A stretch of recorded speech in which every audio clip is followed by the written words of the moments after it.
크리스마스 선물. 오 헨리. 가진 돈이라고는 탈탈 털어봤자 1달러 87센트가 전부였다. 그중 60센트는 잔돈이었다. 잔돈은 시장에 가서 물건을 살 때마다 채소가게 주인이나 푸죽한 남자와 얼굴이 빨개지도록 시비를 따져서 한 푼 두 푼씩 모은 것이었다. 혹시 틀린 건 아니겠지? 델라는 돈을 3번이나 세어보았다. 1달러 87센트가 틀림없었다. 델라는 허술한 침대에 누워 고민에 빠졌다.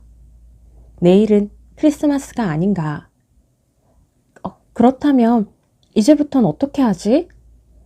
델라는 푼념을 늘어놓다가 자주 섞인 웃음을 지었다. 그녀는 침대를 벗어나 방 안을 한 바퀴 돌며 생각에 잠겼다.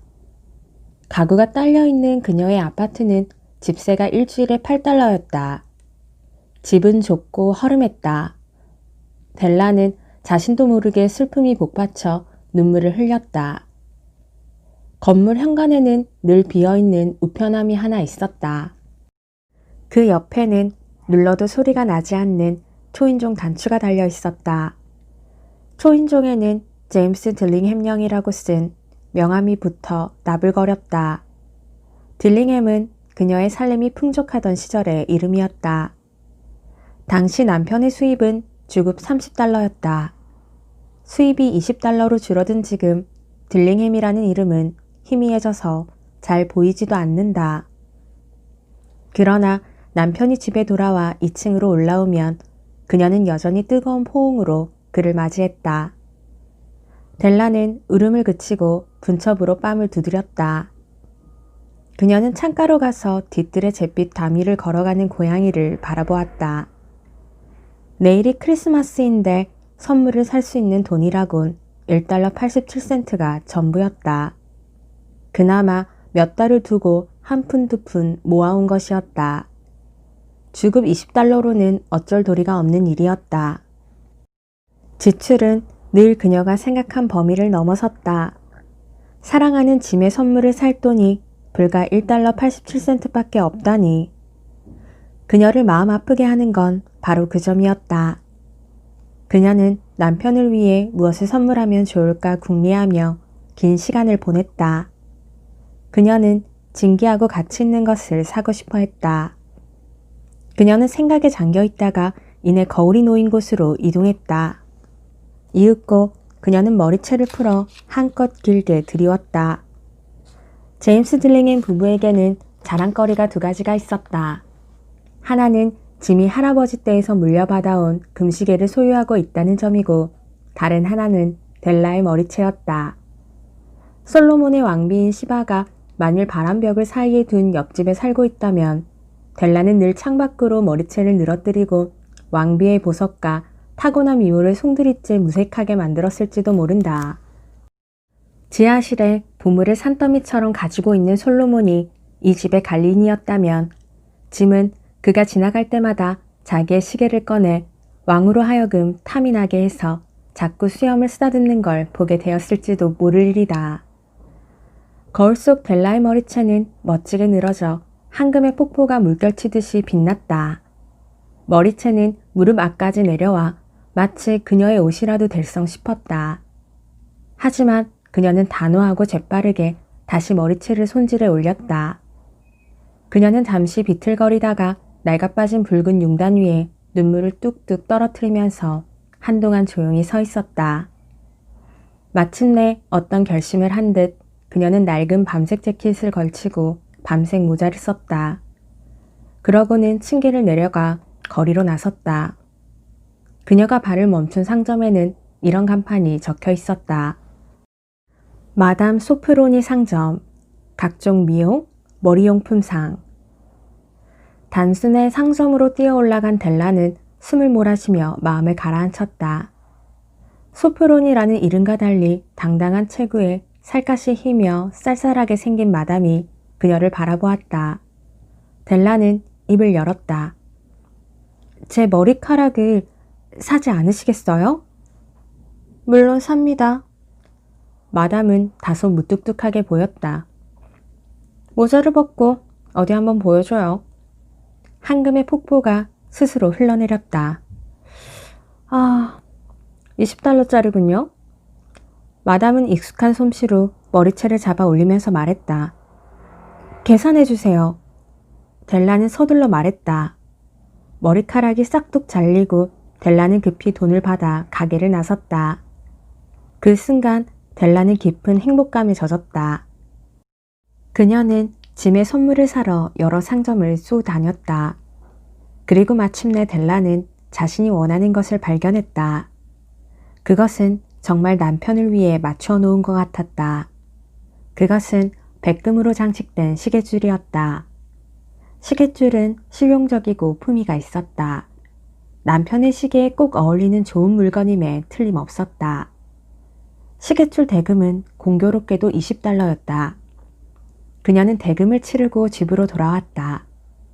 집에 돌아오자 델라는 황홀했던 기분이 어느 정도 가라앉았다. 그녀는 머리 인두를 꺼내 짧은 머리카락을 손질했다. 짧아진 머리는 그녀를 장난꾸러기 초등학교 학생처럼 보이게 했다.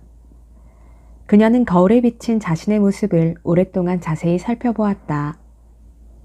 설마 짐이 화를 내진 않겠지? 그녀는 거울을 보며 중얼거렸다. 그이는 나를 코니 아일랜드 합창단의 소녀 같다고 할 거야. 하지만 난들 어떻게 할 수 있겠어. 1달러 87센트로는 아무것도 할 수 없는 걸. 저녁이 되자 그녀는 난로불에다가 프라이팬을 달구어 폭찹을 만들 준비를 했다. 짐은 기가 시간이 늦는 일이 없었다. 델라는 시계줄을 손에 집어들고 테이블 한 구석에 앉았다. 이윽고 층계를 올라오는 발소리가 들려왔다. 그녀는 손을 모으고 기도를 올렸다. 하느님, 부디 저희가 절 예쁘게 여기도록 해주세요. 문이 열리고 짐이 들어섰다. 짐은 몹시 굳은 표정을 하고 있었다. 짐은 불과 22살로 가장 노릇을 하기에는 아직 힘이 드는 나이였다. 그는 새 외투가 필요했고 장갑도 없었다. 짐의 시선이 순간 델라에게 가 멎었다. 그 시선 속에는 그녀가 헤아릴 수 없는 복잡한 무엇이 들어있었다. 그것이 그녀를 소스라치게 했다. 그것은 노여움이나 놀라움이나 불만이나 공포 따위가 아니었다. 그것은 그녀가 짐작하고 있던 어떤 감정도 아니었다. 그는 표현하기 어려운 독특한 표정으로 잠자코 그녀를 쏘아볼 뿐이었다. 델라는 테이블에서 몸을 일으켜 그에게 다가갔다. 여보, 그런 눈으로 절 보지 마세요. 머리카락은 곧 다시 자라날 테니까 괜찮아요. 그렇죠? 전 이렇게 할 수밖에 없었어요. 제 머리카락은 아주 빨리 자라는걸요? 여보, 어서 크리스마스를 축하해 라고 말씀하세요. 그리고 유쾌한 기분을 가져요. 당신을 위해 예쁘고 근사한 선물을 마련했어요. 선물을 준비했다고? 짐은 괴로운 표정으로 물었다. 머리카락을 잘라서 팔았어요. 그렇지만 저를 좋아하는 당신의 마음은 전과 다름이 없겠죠? 머리카락이 없어도 저는 그대로예요. 그렇지 않아요? 짐은 뭔가를 더 알아내려는 듯한 눈초리로 방을 둘러보았다. 당신 머리카락이 없어졌단 말이지?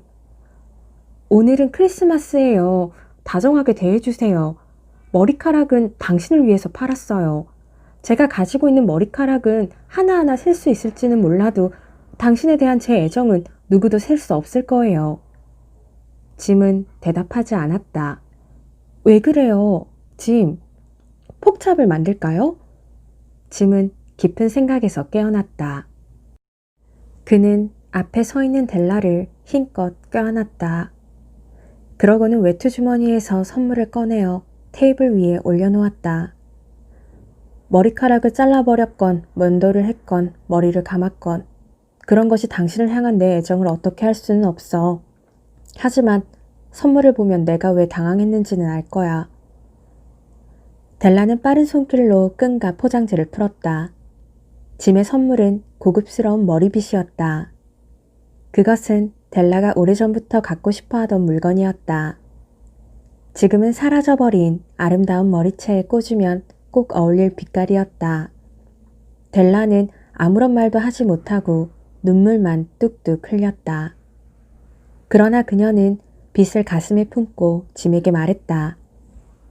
제 머리카락은 무척 빨리 자라요. 델라는 애써 웃으면서 자신이 준비한 선물을 짐에게 건네주었다. 어때요? 근사하죠? 시계줄이에요. 이걸 구하느라고 온통 거리를 쏘다닌걸요? 당신 시계 이리 주세요. 시계줄의 체온 모양을 보고 싶어요. 짐은 시계를 꺼내는 대신 빙긋 웃으며 다시 한번 델라를 껴안았다. 당신 머리빗을 사는데 돈이 필요해서 시계를 팔아버렸어. 하지만 이젠 괜찮아. 이렇게 당신이 곁에 있잖아. 자, 어서 폭찹이나 만들어요.